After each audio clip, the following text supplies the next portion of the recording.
За тэгээд энэ 20 минутын дотор хамгийн чухал нэг үзүүлэлт бол яа харахгүй дундаж орлого байгаа. Дундаж орлогын өсөлт гэж. Яагаад би энийг ярьж байна вэ гэхээр орлого яаж өсдөг вэ гэхээр хоёр замаар л өсдөг. Нэг нь бол цалин, нөгөөх нь бол халамж. За тэгээд цалингийн цаана бол бид нар бол одоо засгийн газрын үйл ажиллагааны хөтөлбөрт оруулсан, нийслэлийн засаг даргын хөтөлбөрт өч оруулсан энэ цалин ажлын байрын асуудал бол яригдж байгаа.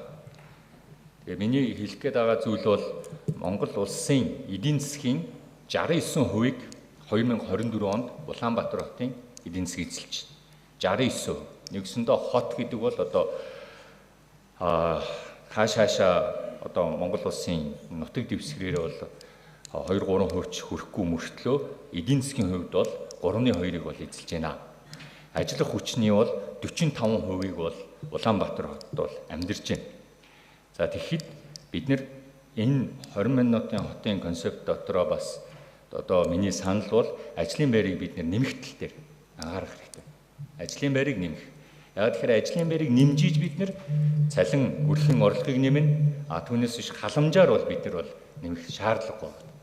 Тэгэхээр ажлын байрыг энэ одоо бас тусгаад яг энэ ажлын байр гэдэг нэрээр нь оруулж өгөх юм бол магадгүй бид нэр жил болгон энэ хэмжилтээ хийгээд яг хотод хичнээн тооны шинэ ажлын байр бий болж байна. Чанартай ажлын байр буюу цалин өнөртэй ажлын байр бий болж байна уу эсвэл цалин багатай ажлын байр бий болж байна уу гэдгийг бас хараад явах юм боломж бүрдэх юм болов уу гэдэг нэг юм санал байна. Хоёр дахь хүчин зүйл нь бол энэ зорилго дотор орж байгаа энэ бүх үзүүлэлтүүдтэй би бол санал нэгдэж байна.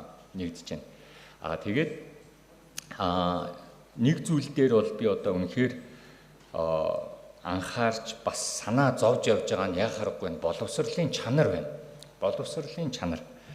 Тэгээ яг бид нэр өнөөдөр ямар нэг байдлаар сургууль цэцэрлэг барих барилгад зориулсан чөлөөсөн газрын хэмжээч гэдэг юм уу те нэг ангид сурж байгаа хүүхдийн тоо гэдэг ингээд ийм илүү хялбар зүйлүүдийг бол бид нэр ирэх жилүүдэд бол гүйцэтгэж байна. Хүнд асуудал нь боловсролын чанар байгаа шүү.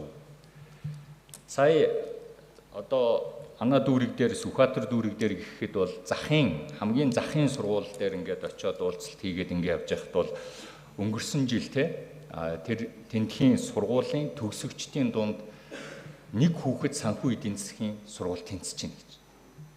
Энийний цаана юу байна вэ гэхээр ерөөсөө боловсролын чанар. Гэтэл нэгдүгээр сургууль дээр би одоо ингээд лекц уншаад явж байхад бол гадаадад яаж тэтгэлэг авах вэ гэдэг энэ лекцэн дээр бол 650 хүүхэд ингээд суугаад энэ дотроос бол одоо яг 20-30 нь бол үнэхээр бодитоор бол өөрсдийнхөө материалыг бүрдүүлээд сая явуулж байна.